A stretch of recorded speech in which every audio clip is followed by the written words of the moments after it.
So hello guys, এখন কটা বাজে রে? 11টা প্রায় বাজে। তো আমরা এখন ঘাটে এসেছি, মানে আমরা দশাশ্বমেধ ঘাট থেকেই হাঁটতে হাঁটতে অ্যাকচুয়ালি আসছি।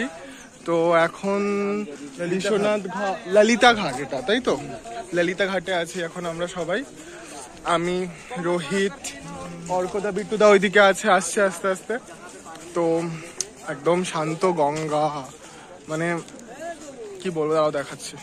এই যে গঙ্গা, ওই যে একটা রেড কালারের লাইট দেখতে পাচ্ছেন বা আগুনের মতন, দ্যাট ইজ মণিকর্ণিকা।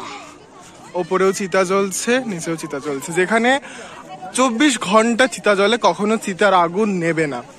আর এটা হচ্ছে কাশী বিশ্বনাথ মন্দির ঘাট, মানে এটা কাশী বিশ্বনাথ মন্দির, শ্রী শ্রী কাশী বিশ্বনাথ। আর এটা হচ্ছে ঘাট কাশী বিশ্বনাথের। অনেক লোকেরাই আছে, কিন্তু সকাল থেকে এখন অনেকটাই কম লোকজন। আমরা এখন আপাতত ভাবছি আমরা ওইদিকে যাব কি যাব না, তো দেখি মানে যাবো কি যাবো না। এখন তো আপাতত কাশী বিশ্বনাথ ঘাটে আমরা, এই যে কাশী বিশ্বনাথ মন্দির আমাদের পেছনে। আমরা এখন ভাবছি একটু বসবো, তো বসলাম।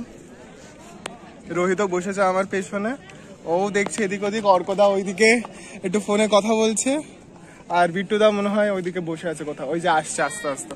খুব চিল মারা মানুষ, আস্তে আস্তে আসছে। দেখতে থাকুন, ঠিক আছে? তো আলটিমেটলি আমরা ভাবলাম যে না, একটু যাই, এগিয়ে যাই। তো যাচ্ছি ওইদিকে।